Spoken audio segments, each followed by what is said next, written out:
నమస్తే, welcome to political head quarters. నేను మీ వారం. సో నిత్యం అదేవిధంగా రాష్ట్రంలో దేశంలో ఎలాంటి హాట్ టాపిక్ జరుగుతుందో నిత్యం మనం చూస్తూనే ఉన్న కథనాలను అదేవిధంగా మన ప్రోగ్రాంలో కూడా చూపిస్తూనే ఉన్నాం. సో ఈ రోజు హాట్ టాపిక్ ఏం జరుగుతుందో చూసేద్దాం. మొదటికి చూసుకున్నట్లయితే ఎన్నికలు సమీపిస్తున్న వేళ బీఆర్ఎస్ లో వలస కలకలం అనేది మొదలవుతోంది. 2018లో కాంగ్రెస్ నుంచి 19 మంది గెలిస్తే వారిలో 12 మందిని బీఆర్ఎస్ లోకి జంప్ అయ్యారు. సో ఎప్పటి నుంచో అంటున్నారు కాంగ్రెస్ లో కొంతమందిని కేసీఆర్ పోషిస్తున్నాడు, కొంతమందిని కేసీఆర్ చూస్తున్నారు, తర్వాత ఖచ్చితంగా కాంగ్రెస్ లో గెలిచిన వాళ్ళు బీఆర్ఎస్ లోకి వెళ్తారు అని కొంతమంది నేతలు కూడా అంటూ ఉన్న కథనాలు కూడా మనం చూస్తున్నాం. దీని మీద పూర్తి అప్డేట్స్ మా ప్రతినిధి రాజు అందిస్తారు. రాజు, చెప్పండి.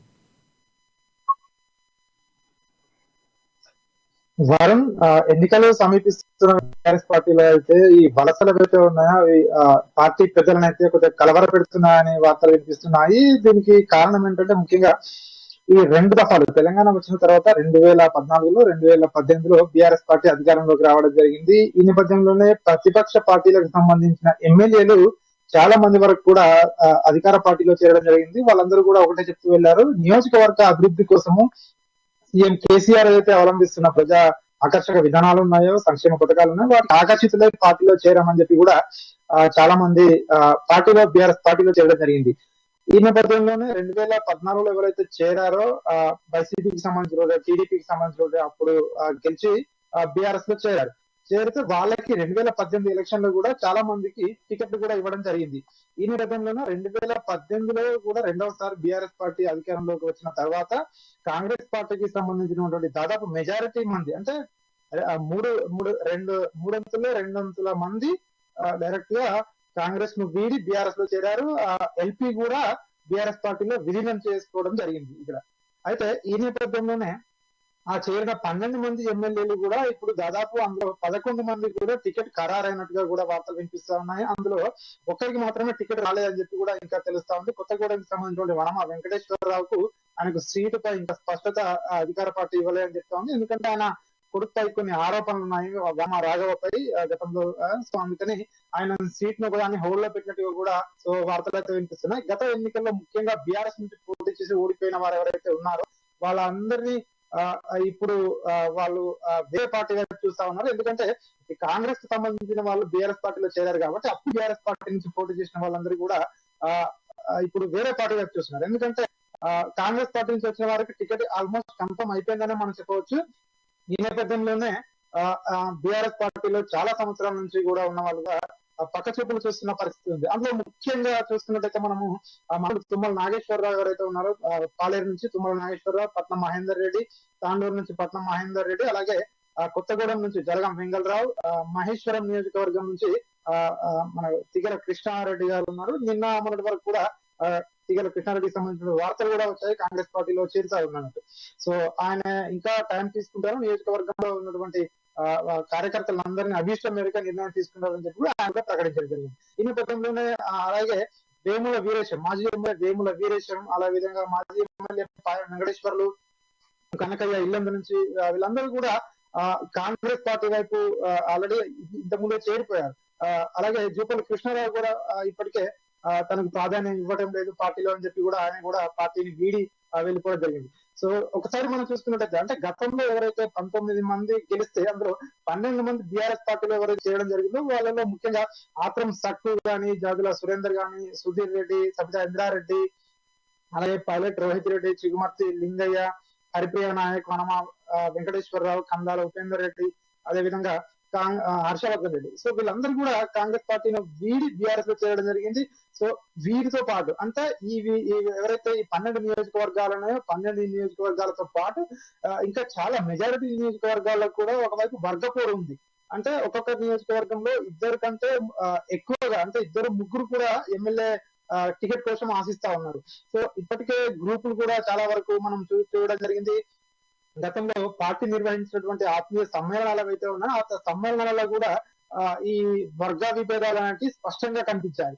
సో మనం ఎగ్జాంపుల్ గా చెప్పుకున్నటువంటి స్టేషన్ కన్పూర్ గా రైట్ రాజు, చూసుకున్నట్లయితే సబితా ఇంద్రారెడ్డి లాంటి గొప్ప గొప్ప నేతలు కూడా కాంగ్రెస్ లో గెలిచి ఆ తర్వాత బీఆర్ఎస్ లోకి వెళ్ళి పదవులు అనుభవిస్తున్నారు. సో ఇలాంటి నేపథ్యంలోనే ఇప్పుడు అదే అప్పుడు జరిగింది. కానీ ఇప్పుడు చూసుకున్నట్లయితే బీజేపీ నేతలు కానీ చాలా మంది అంటున్న మాటలు ఏంటంటే ఇప్పటికీ కూడా కాంగ్రెస్ లో కొంతమందిని కేసీఆర్ పోషిస్తున్నారు, వాళ్ళ పాకెట్ మనీకి కొంతమందికి కేసీఆర్ డబ్బులు ఇస్తున్నాడు అని వాదనలు వినిపిస్తా ఉన్నాయి. సో ఈ నేపథ్యంలో కాంగ్రెస్ పార్టీలో ఎవరు ఆ నేతలు వెళ్లే ప్రయత్నం చేస్తున్నారు అంటే గెలిచిన తర్వాత బీఆర్ఎస్ లోకి వెళ్ళాలని కొంతమంది నేతలు చూస్తున్నారు అని అయితే బీజేపీ మాట్లాడుతుంది.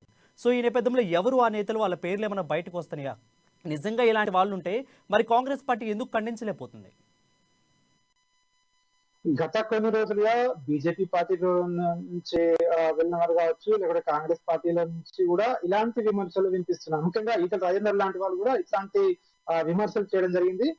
బీఆర్ఎస్ కి సంబంధించినటువంటి ఏదైతే ఇన్ఫార్మర్లు ఉన్నారో వాళ్ళందరూ కూడా ప్రతి పార్టీలో ఉన్నారు. కేసీఆర్ సంబంధించినటువంటి ఇతర పార్టీలకు సంబంధించినటువంటి సమాచారాన్ని మొత్తం కేసీఆర్ కు చేరవేస్తున్నారు, కోవర్టులు ఉన్నారని చెప్పి కూడా ఇంతకుముందు ఆయన విమర్శించిన పరిస్థితి కూడా ఉంది. అయితే దీనికి సంబంధించి కాంగ్రెస్ పార్టీ అయితే కొంత వివరణ ఇచ్చే ప్రయత్నం చేసింది. ఇంతకుముందే రేవంత్ రెడ్డి కూడా గతంలో కూడా 1-2 సార్లు ప్రెస్ మీట్ లో కూడా చెప్పడం జరిగింది.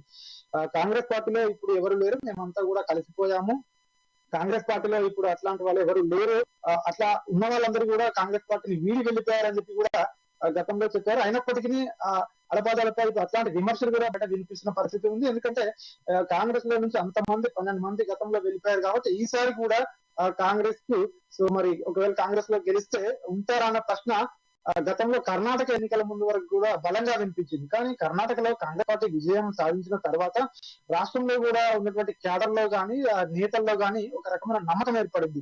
ముఖ్యంగా ఈసారి ఖచ్చితంగా కాంగ్రెస్ పార్టీ అధికారాన్ని ఇక్కడ తెలంగాణలో ఆ పార్టీని అధికారంలో తీసుకురాబోతున్నామని చెప్పి వాళ్ళందరూ భావిస్తా ఉన్నారు. ఖచ్చితంగా ప్రభుత్వాన్ని ఏర్పాటు చేస్తామని చెప్తా ఉన్నారు. సో ఈ నేపథ్యంలోనే కేసీఆర్ ఏవైతే ఈ సంబంధించిన ఈ వ్యాఖ్యలు అంటే కేసీఆర్ కోవర్తులు ఉన్నారు అనే రైట్ రాజు, చూసుకున్నట్లయితే మీరు అన్నట్టుగా చూసుకున్నట్లయితే కర్ణాటక ఎలక్షన్ తర్వాత యావత్ తెలంగాణలోనే కాదు దేశంలో కూడా ఒక హాట్ టాపిక్ రాజకీయాలు కూడా పూర్తిగా మారిపోయిన పరిస్థితి కనిపిస్తుంది. ఈ నేపథ్యంలోనే కాంగ్రెస్ నుంచి కేసీఆర్ పోషిస్తున్నారు అన్న మాట మనం చూసుకున్నట్లయితే ఇప్పటికి కూడా కాంగ్రెస్ నేతలు అంటే కర్ణాటక ఎలక్షన్ తర్వాత కూడా మళ్ళీ బీఆర్ఎస్ లోకి గెలిచిన తర్వాత బీఆర్ఎస్ లోకి వెళ్ళే ఆలోచన, ఈ మాటని ఎంతవరకు మనం నమ్మవచ్చు?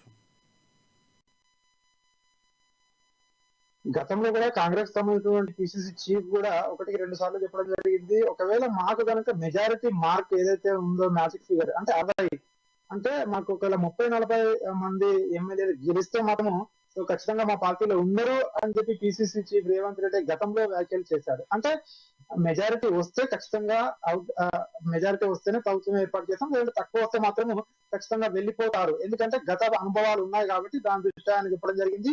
సో ఇప్పుడు కూడా అట్లాంటి వార్తలు అయితే అడపాదడపా వినిపిస్తా ఉన్నాయి. కానీ కాంగ్రెస్ పార్టీ మాత్రం ఒకటే చెప్తా ఉంది, బలంగా చెప్తా ఉంది, ఖచ్చితంగా ఈసారి మేమే బీఆర్ఎస్ ఆల్టర్నేట్ అని చెప్తా ఉంది. కానీ బీఆర్ఎస్ పార్టీ మాత్రము ఈ పార్టీలో ఏదైతే అంతర్గతంగా వలసలు ఉన్నాయో వాటిపైనే ప్రత్యేకంగా ఫోకస్ చేయడం జరిగింది. ముఖ్యంగా బీఆర్ఎస్ పార్టీ నాయకులు ఒకటే చెప్తున్నారు, చాలా మంది బుజ్జగించే ప్రయత్నాలు చేస్తున్నారు. కేటీఆర్ గాని, హరీష్ గాని, ఒకవైపు కవిత గాని, మరోవైపు కేసీఆర్ గాని, వీళ్ళందరూ కూడా పార్టీ నేతలను బుజ్జగిస్తున్నారు. చాలా మందికి ఎమ్మెల్సీ గాని, రాజ్యసభ గాని, లేదంటే పార్టీలో ఇతర ఏదైతే ఉన్నాయో వాళ్ళందరికీ ముఖ్యమైన పదవులు ఇస్తామని చెప్పి కూడా వాళ్ళందరినీ బుజ్జగిస్తా ఉన్నారు. కానీ చాలా మంది ఒకటే చెప్తా ఉన్నారు, ఖచ్చితంగా మేము ఈసారి పోటీ చేస్తాము, మాకు ముందే కన్ఫర్మ్ చేయండి, లేదంటే మేము మా దారి మేము చూసుకుంటామనే వార్తలు కూడా వినిపిస్తా ఉన్నాయి. వారు రాజు, అది చూసుకున్నట్లయితే బీఆర్ఎస్ లో పరిస్థితి అలా కనిపిస్తా ఉంది. ఖచ్చితంగా నేతలైతే జంప్ అయ్యే పరిస్థితి అయితే నెలకొందా ఉంది. వాళ్ళని బుజ్జగించే పనిలో ఉన్నారు party high command.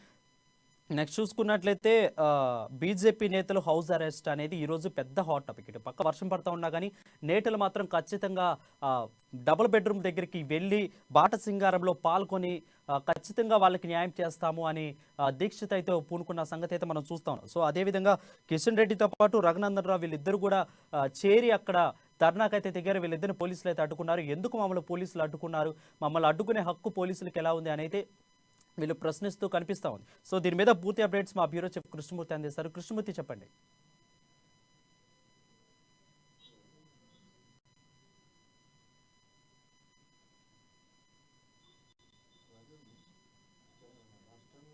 Thank you Varun. ఈరోజు బీజేపీ చేపట్టినటువంటి డబుల్ బెడ్రూమ్ సందర్శన కార్యక్రమం అని ప్రభుత్వం విఫలం చేసిందని చెప్పొచ్చు. కేంద్ర మంత్రి బీజేపీ రాష్ట్ర శాఖ అధ్యక్షులు బండి సంజయ్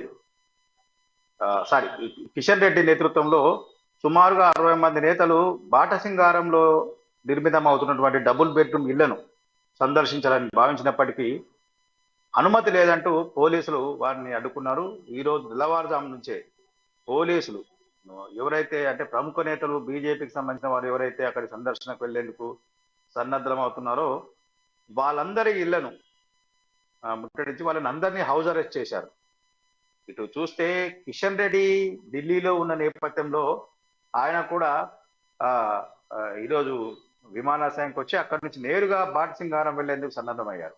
అయితే విమానాశ్రయంలో దిగగానే పోలీసులు కిషన్ రెడ్డిని కలిసి అనుమతి లేదు, అక్కడికి బాటసింగారం వెళ్లేందుకు లేదు, ప్రభుత్వం అనుమతించలేదని చెప్పారు. అయినప్పటికీ తాను వెళ్తానని బయలుదేరిన కొద్దిసేపటికే పోలీసులు ఓఆర్ఆర్ శంషాబాద్ దగ్గర ఉన్నటువంటి ఓఆర్ఆర్ దగ్గరే కిషన్ రెడ్డిని తమ ఆధీనంలోకి తీసుకొని అక్కడి నుంచి ఆయనను పార్టీ రాష్ట్ర కార్యాలయం తీసుకొచ్చారు.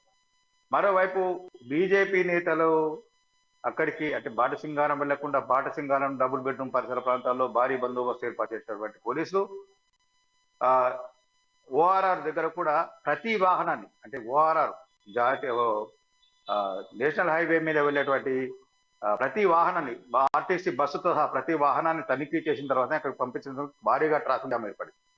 ఈ మొత్తంగా చూస్తుంటే పోలీసుల తీరు నిరసిస్తూ Kishan Reddy ORR Tondrupalli toll gate ఆ ప్రాంతంలోనే రోడ్డు పైన బైఠాయించడంతో కొంత ట్రాఫిక్ జామ్ ఏర్పడింది. పోలీసులు ఆయన అదుపులో తీసుకున్నారు. ఈ సందర్భంగా పోలీసులకు కిషన్ రెడ్డికి ఆయనతో పాటు ఉన్నటువంటి ఎమ్మెల్యే రఘునందన్ రావు కొంత వాగ్వాదం జరిగింది, తోపులాట కూడా జరిగింది. కార్యకర్తలు పోలీసుల మీద తోపులాట జరిగింది. కొంత పోలీసులు కార్యకర్తలను చెదరగొట్టి లాఠీచార్జ్ చేయకపోయి కొంత నెట్టేసి కిషన్ రెడ్డిని తమ అధీనంలో తీసుకున్నారు. మొత్తంగా చూస్తుంటే బీజేపీ కిషన్ రెడ్డి రాష్ట్ర అధ్యక్షుడిగా బాధ్యతలు స్వీకరించక ముందే చేపట్టే ఈ కార్యక్రమం అనుమతించకపోవడంతో మరోసారి బీజేపీ చర్చనీయాంశంగా మారింది ప్రజల్లో. అంటే డబుల్ బెడ్రూమ్ల ఇళ్ల విషయంలో రాష్ట్ర ప్రభుత్వం ఏదైతే హామీ ఇచ్చి 2 లక్షల ఇళ్లను నిర్మించి ఇస్తామని ప్రజలకు చెప్పారో ఆ మేరకు వాళ్ళు నిర్మించలేదని అంటే కేంద్ర ప్రభుత్వము 1,52,000 గృహాలకు సంబంధించిన అమౌంట్ ను రాష్ట్ర ప్రభుత్వ ఖాతాలో జమ చేసినప్పటికీ రాష్ట్ర ప్రభుత్వము కేవలము 20,000 బెడ్రూమ్లు మాత్రం నిర్మించి మిగతా అమౌంట్ దారి మళ్లించింది అని చెప్పేసి బీజేపీ గతంలో ఆరోపిస్తా ఉన్నది, ఇప్పుడు ఆరోపిస్తా ఉన్నది. ఈ నేపథ్యం రాష్ట్ర ప్రభుత్వం కేంద్ర నిధులు ఇవ్వదని అని ఒకవైపు బదనాం చేస్తూనే మోడీ ప్రభుత్వాన్ని, మరోవైపు ఇచ్చిన నిధులను దుర్వినియోగం చేస్తూ రాష్ట్రాన్ని అప్పుల పాలు చేస్తూ ప్రజలకు ఇచ్చిన వాగ్దానాలను నెరవేర్చకుండా. రైట్ కృష్ణమూర్తి, మీరు ఒక్క నిమిషం హోల్డ్లోనే ఉండండి. ఇదే అంశం మీద కేంద్ర మంత్రి కిషన్ రెడ్డి మాట్లాడుతున్నారు, లైవ్ ద్వారా చూద్దాం.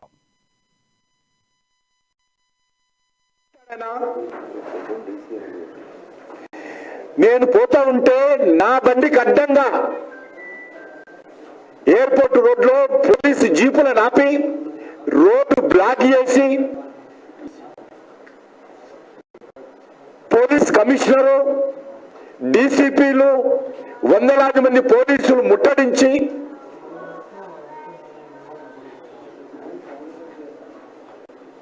నా బండిని అడ్డుకొని నేను కిందికి దిగితే నిర్దాక్షిణ్యంగా కనీసము మానవత్వం లేకుండా కారణం చెప్పకుండా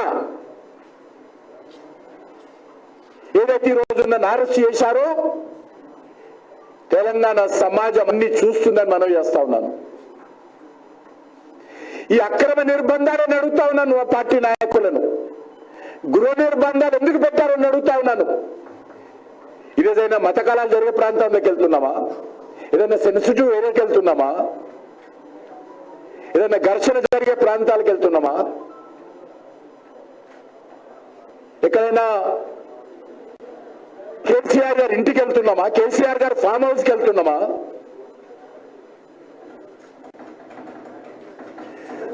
అక్కడ మనుషులు లేరు. పని ఆపేశారు సంవత్సరాల క్రితమే. మొండి గోడలు ఉన్నాయి. ఆ మొండి గోడలు చూస్తే కేసీఆర్కి వచ్చేటువంటి బాధ నేను అడుగుతా ఉన్నాను. మీకు పేద ప్రజలకు ఇల్లు ఇవ్వాలన్న సోయి లేదు. మీకు పేద ప్రజలు ఇళ్ల కోసం ఎదురు చూస్తున్నారన్న సోయి లేదు. నేను ఒక పార్లమెంట్ సభ్యుడిగా కేంద్ర మంత్రిగా రాష్ట్రంలోకి వెళ్తే బస్సులలో తిరిగితే ప్రతి పేద మధ్యతరగతి కుటుంబము, ప్రైవేట్ ఎంప్లాయీస్ పనిచేసేటువంటి కుటుంబము, దళితులు, బడుగు బలైన వర్గాలు, గిరిజనులు మాకు ఇల్లేదో అడుగుతుంటే ఈరోజు దానికి జవాబు చెప్పాల్సింది ముఖ్యమంత్రి గారు. ప్రజల బాధను చూడడానికి వెళ్తే అరెస్ట్ చేస్తారా?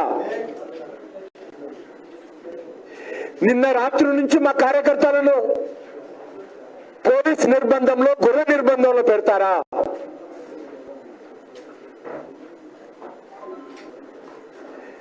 ఈరోజు కల్వకుంట్ల కుటుంబము ఈరోజు తెలంగాణలో తమ నీడను తానే చూసుకొని భయపడుతున్నటువంటి పరిస్థితి ఉంది. వారు ఇన్సెక్యూరిటీ ఫీల్ అవుతున్నారు కాబట్టి ఈరోజు మమ్మల్ని అరెస్ట్ చేస్తా ఉన్నారు. వాళ్ళు ఇన్సెక్యూరిటీతో ఉన్నారు కాబట్టి పోలీస్ సెక్యూరిటీతో ఈరోజు పరిపాలన చేయాలనుకుంటున్నారు. మరి ఏం చెప్పారు? అత్తకో రూము, కోడలికో రూము, అల్లుడొస్తే ఒక రూము, ఈ 70 ఇళ్ళు ఎందుకు చెప్పారు కదా కేసీఆర్ గారు. ఈరోజు మీరు ఇచ్చినటువంటి హామీలు నన్ను, మా పార్టీ నాయకులను, మా పార్టీ కార్యకర్తలను అరెస్ట్ చేస్తే ప్రజలు మర్చిపోతారా? ఇదాని చిత్తశుద్ధి. ప్రజలకు సమాధానాలు చెప్పలేని నిస్సహాయ స్థితిలో మీరుండి పూర్తిగా డబుల్ బెడ్రూమ్ లో వైఫల్యం చెందినటువంటి మీరు ఈరోజు తెలంగాణ ఆడపడుచులకు అన్యాయం చేసినటువంటి మీరు, బడుగు బలైన వర్గాలకు నిర్లక్ష్యం చేసినట్టు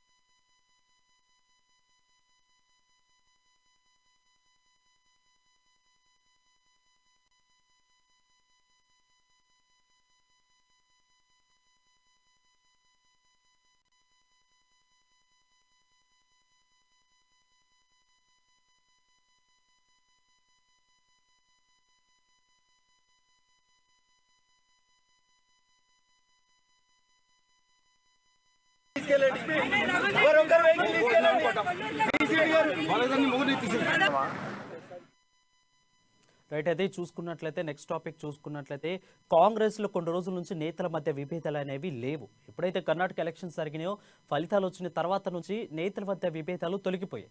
ప్రస్తుతం ఉన్న చిన్న చిత్కా కూడా వాళ్ళు మేమందరం కలిసికట్టుకు పనిచేస్తాం, ఎలక్షన్ వరకు ఖచ్చితంగా మా నాయకత్వాన్ని మేము నిరూపించుకుంటాం, మా నాయకుడు సమక్షంలోనే మేము పనిచేస్తామని అయితే నేతలు అంటున్న పరిస్థితి కనిపిస్తుంది. ఈ నేపథ్యంలోనే అసెంబ్లీ ఎన్నికలపై టీ కాంగ్రెస్ అయితే పూర్తిగా ఫోకస్ చేసిందని చెప్పవచ్చు.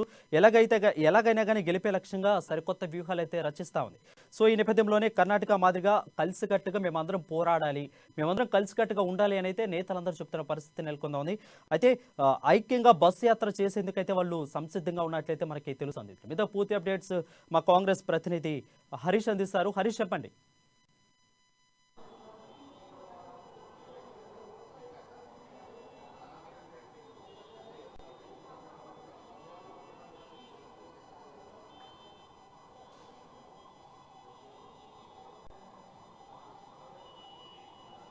వినిపించలే.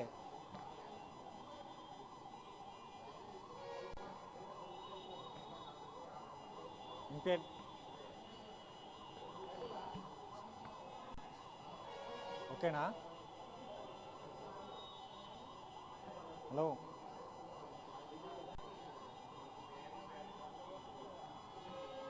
హలో.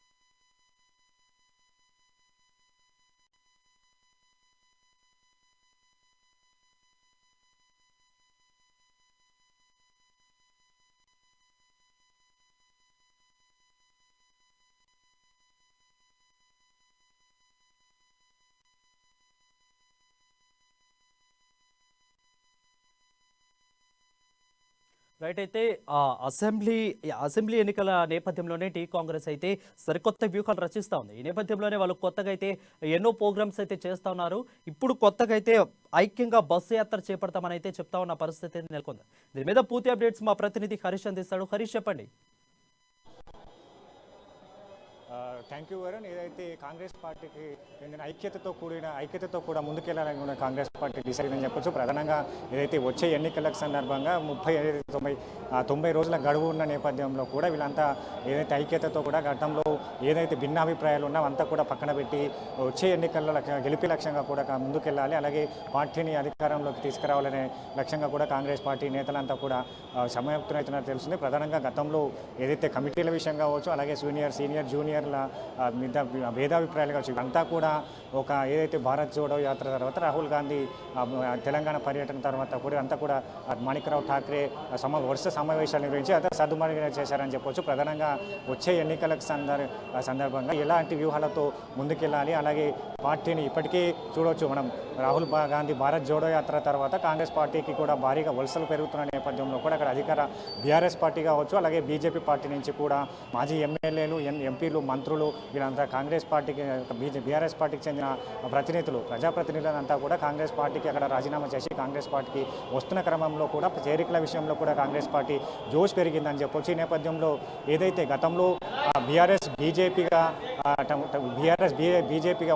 బీఆర్ఎస్ కాంగ్రెస్గా మారిన ఈ నేపథ్యంలో కూడా కాంగ్రెస్ పార్టీకి ప్రజల్లో కూడా ఆదరణ పెరుగుతుంది. ఈ నేపథ్యంలో ప్రజలకు ఏ విధంగా వెళ్ళాలి, వచ్చే అధికారంలోకి వచ్చిన తర్వాత కాంగ్రెస్ పార్టీ ఎలాంటి కార్యక్రమాలు చేయాలి, ఎలాంటి హామీలను ప్రజలకు అందించాలనే విధంగా కూడా కాంగ్రెస్ పార్టీ సమయం అని చెప్పొచ్చు. ప్రధానంగా కర్ణాటక ఎన్నికల తర్వాత కూడా కర్ణాటక గెలుపు తర్వాత కూడా అదే మేనిఫెస్టోను ఇక్కడ అమలు చేస్తూ కూడా కొన్ని నిర్ణయాలు తీసుకోవడం జరిగింది. ప్రధానంగా కర్ణాటక మేనిఫెస్టో చూస్తే ఏదైతే మహిళలకు సంబంధించి 2000 నెలవారీ 2000 వృత్తి కావచ్చు, అలాగే నిరుద్యోగులకు సంబంధించి అనేక విషయాలు కావచ్చు, అలాగే 200 యూనిట్లకు సంబంధించిన ఒక ఇంటికి 200 యూనిట్లకు ఫ్రీ విద్యుత్ కావచ్చు, అలాగే మహిళలకు బస్ పాస్ లాంటి ఫెసిలిటీ కావచ్చు, ఇవన్నీ కాంగ్రెస్ కర్ణాటకలో పెట్టిన మేనిఫెస్టో కావచ్చు. అంతా కర్ణాటక వ్యూహాలు కూడా తెలంగాణలో అమలు చేయాలని కూడా కాంగ్రెస్ పార్టీ యోచిస్తుంది. నేపథ్యంలో వరుస సమావేశాలు కూడా సభలు కూడా ఉండేలా కూడా చూస్తుంది.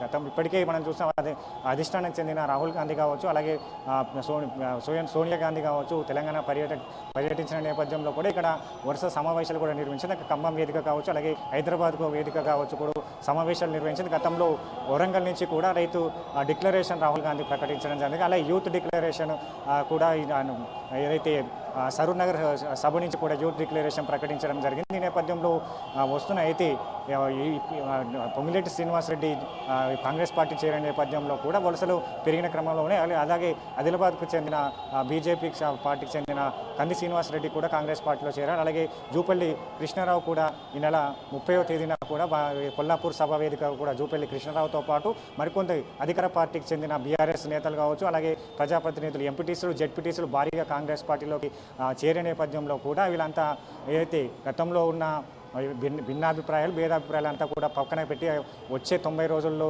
కాంగ్రెస్ పార్టీని అధికారంలోకి తీసుకొచ్చేది. రైట్ అయితే హరి చూసుకున్నట్లయితే కొత్త ప్రోగ్రామ్స్ అయితే కాంగ్రెస్ పార్టీ అయితే అవలంబిస్తూ ఉంది. ప్రజలు అయితే నూతన ఉత్సాహాన్ని అయితే నింపుతూ ఉంది కర్ణాటక ఎలక్షన్ తర్వాత.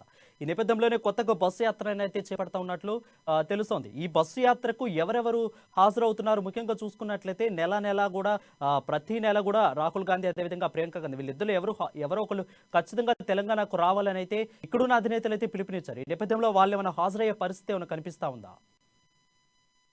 ఏకతాటిపై ఉండాలి, అంతా కూడా ఒకే కలిసికట్టుగా పనిచేయాలి. అలాగే గతంలో ఏదైతే సీనియర్లు జూనియర్కు అంతా కూడా తెరదింపినట్టుగా తెలుస్తుంది. ప్రధానంగా ఏదైతే చేరికల విషయంలో కూడా ఇప్పటికే స్పీడప్ చేసినట్టుగా తెలుస్తుంది. ప్రధానంగా ఇప్పటికే చాలామంది అధికార పార్టీకి చెందిన కావచ్చు, అలాగే బీజేపీ పార్టీకి చెందిన నేతలంతా కూడా కాంగ్రెస్ పార్టీ వైపు కూడా అడుగులు వేస్తున్న పరిస్థితుల్లో నేపథ్యంలో గ్రాఫ్ పెరుగుతుంది. రోజుకు సర్వే రిపోర్ట్లు కూడా పలు కాంగ్రెస్ పార్టీ వచ్చే అధికారంలో కూడా అధిక సీట్లు చెప్తాయని పలు సర్వే రిపోర్ట్లు కూడా ఇప్పటికే తెల్లమవుతున్న పరిస్థితులు కనిపిస్తున్నాయి. ఈ నేపథ్యంలో ఇలాంటి గ్రాఫ్ని ఏదైతే అక్కడ కర్ణాటక కావచ్చు, మిగతాలో కూడా భారత్ జోడో యాత్ర, రాహుల్ గాంధీ చేసిన భారత్ జోడో యాత్ర ఫలితాలను ఇక్కడ ప్రజల్లో ఉన్నాయి. వాళ్ళంతా కూడా దాన్ని బేస్ చేసుకోవాలి, అంతా కూడా యూజ్ చేసుకొని వచ్చే ఎన్నికల్లో తెలంగాణలో ఎలాగైనా కూడా అధికారంలోకి రావాలి అనే దానిపైన కూడా పలు వ్యూహాలు చేస్తున్న ఈ నేపథ్యంలో కూడా బహిరంగ సభలు కావచ్చు, సమావేశాలు కావచ్చు వరుసగా నిర్వహిస్తూ వస్తుంది. ఈ నేపథ్యంలో వచ్చే నెల అంటే ఈ నెల 30వ తేదీన కొల్లాపూర్ సభ కూడా ప్రియాంక గాంధీని ఆహ్వానించినారు. ప్రధానంగా మల్లికార్జున ఖర్గేతో పాటు ఢిల్లీ అధిష్టానానికి చెందిన ముఖ్య నేతలు కూడా ఈ సభలో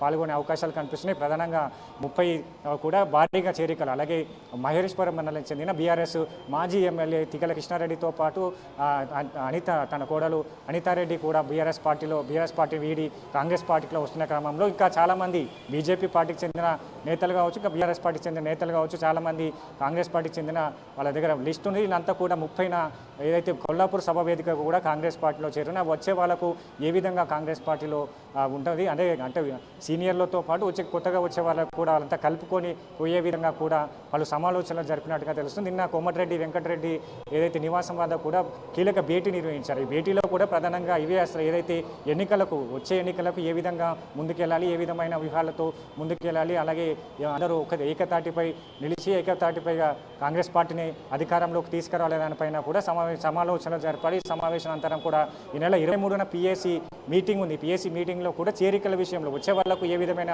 హామీలు ఇస్తున్నది, వచ్చే వాళ్ళకు టికెట్ల కన్ఫర్మేషన్ కావచ్చు, ఇలాంటి అంశాలపైన కూడా సీనియర్ నేతలతో పిఎస్సి మీటింగ్లో చర్చించున్నారు. అలాగే వచ్చే ఇలాంటి మేనిఫెస్టో ప్రవేశాలు ఇప్పటికే కర్ణాటక మేనిఫెస్టో అమలు చేస్తూ కూడా ఇంకా తెలంగాణ రాష్ట్రానికి సంబంధించి ఎలాంటి మేనిఫెస్టో తీసుకురావాలి, ప్రజలకు ఏ విధమైన సంక్షేమ పథకాలు అందించాలి దానిపైన కూడా కసరత్తు ఇదే పిఎస్సి మీటింగ్లో కసరత్తు చేయనున్నారు. ఇక్కడ పిఎస్సి మీటింగ్ తర్వాత కూడా భారీగా బస్ యాత్ర కూడా నిలిచాను. గతంలో కర్ణాటకలో కూడా కావచ్చు, ఇక్కడ కాంగ్రెస్ వైఎస్ఆర్ హయాంలో కూడా బస్ యాత్ర చేపట్టిన పరిస్థితులు ఉన్నాయి. అలాగే ఆ బస్ యాత్ర తర్వాత కూడా సీఎం పదవి కూడా అధిరోహించారు. అలాగే కర్ణాటకకు సంబంధించి కూడా కర్ణాటకలో ఎన్నికల సమీపిస్తున్న తరంలో కూడా బస్ యాత్ర చేపట్టడం జరిగింది. ఇప్పుడు ఈ నేపథ్యంలో కూడా ఇక్కడ తెలంగాణలో కూడా రాష్ట్ర వ్యాప్తంగా 119 నియోజకవర్గాల్లో బస్ యాత్ర కూడా చేపట్టాలని ఇక్కడ టీపీసీసీ నిర్ణయం తీసుకుంది. ఈ నేపథ్యంలో బస్ యాత్ర ఏ విధంగా ఉంటుంది, బస్ యాత్రలు ఎక్కడి నుంచి ఎక్కడి వరకు బస్ యాత్ర కొనసాగుతుంది దానిపైన కూడా ఈ పిఎస్సి మీటింగ్లో చర్చించి దాంట్లో ఒక రూట్ మ్యాప్ కూడా సిద్ధం చేయనున్నారు. ప్రధానంగా వచ్చే ఎన్నికలకు టార్గెట్గా కూడా కాంగ్రెస్ పార్టీ వెళ్తుందని చెప్పవచ్చు. ప్రధానంగా ఇప్పటికే చూడవచ్చు, రైతు సమస్యలు కావచ్చు, నిరుద్యోగ సమస్యలు కావచ్చు, అనేక సమస్యలపైన ఎప్పటికప్పుడు ఛార్జ్షీట్లు కూడా ఏదైతే గతంలో రేవంత్ రెడ్డి కావచ్చు, బట్టి విక్రమార్క సిఎల్పీ నేత బట్టి విక్రమార్క పాదయాత్రలో కూడా ఏదైతే నియోజకవర్గాల్లో కుంటుపడిన అభివృద్ధి పైన కూడా ప్రతి నియోజకవర్గ సభా వేదిక కూడా ఛార్జ్షీట్లు ఇష్యూ చేయడం జరిగింది. ప్రధానంగా ఏదైతే బీఆర్ఎస్ పార్టీ చేసిన వ్యతిరేకాలు కావచ్చు, ప్రాజెక్టుల పేరుతో చేస్తున్న కమిషన్ల దోపిడీ కావచ్చు, తాజాగా రైట్, థ్యాంక్ యూ హరీష్. అది చూసుకున్నట్లయితే కాంగ్రెస్ ఎలాగైనా కానీ ఈసారి కొత్త వ్యూహాలతో రచిస్తూ ఎలాగైనా కానీ అధికారాన్ని చేజిక్కించుకోవాలని అయితే చూస్తూ ఉంది. ఇది వాటి పొలిటికల్ హెడ్ క్వార్టర్స్. మరొక పొలిటికల్ హెడ్ క్వార్టర్తో మళ్ళీ కలుద్దాం. అంటిల్ చూస్తూనే ఉండండి అమ్మా న్యూస్.